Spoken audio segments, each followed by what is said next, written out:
ଏବେ ସରୋଜ କନ୍ଦା ଥିଲେ ତୁ ଦାଣ୍ଡରେ ଦଇ ଇନ୍ଦିଆ ନା ମୁଁ ତ ଯାହା କরি ତ ମଙ୍ଗଳ ପାଇଁ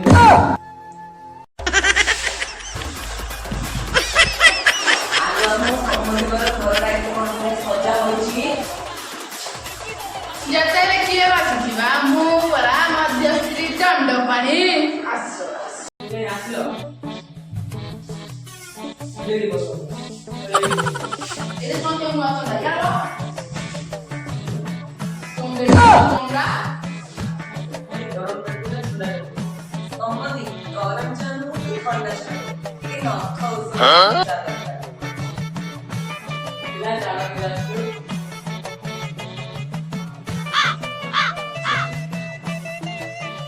ବେଶୀ ପିଏ ନା ରେ ତମେ ମୁଁ ଆସନ୍ତା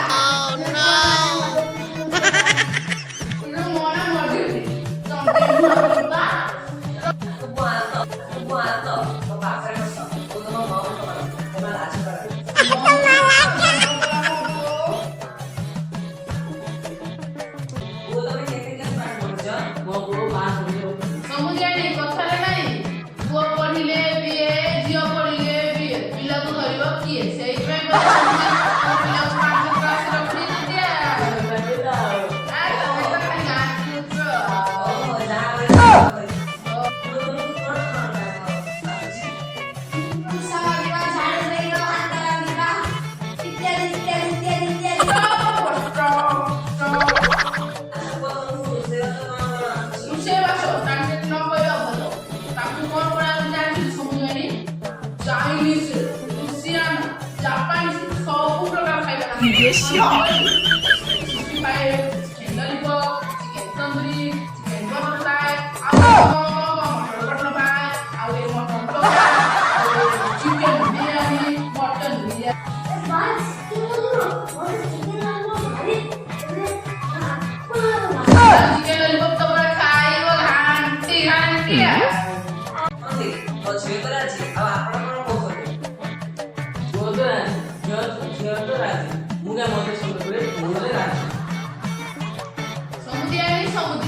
ମୋ ଝିଅ ଯିବା ପାଇଁ କାର ବି ଦରକାର ଆସିବା ପାଇଁ ୱାସିଂ ମେସିନ୍ ଦରକାର ମୋ ଝିଅ ଘରେ ରହିବା ପାଇଁ ଗୋଟେ ଏସି ଦରକାର ବିଜନେସ କରିବା 10 ଲକ୍ଷ ଟଙ୍କା ଦରକାର ସମୁଦ୍ରୀ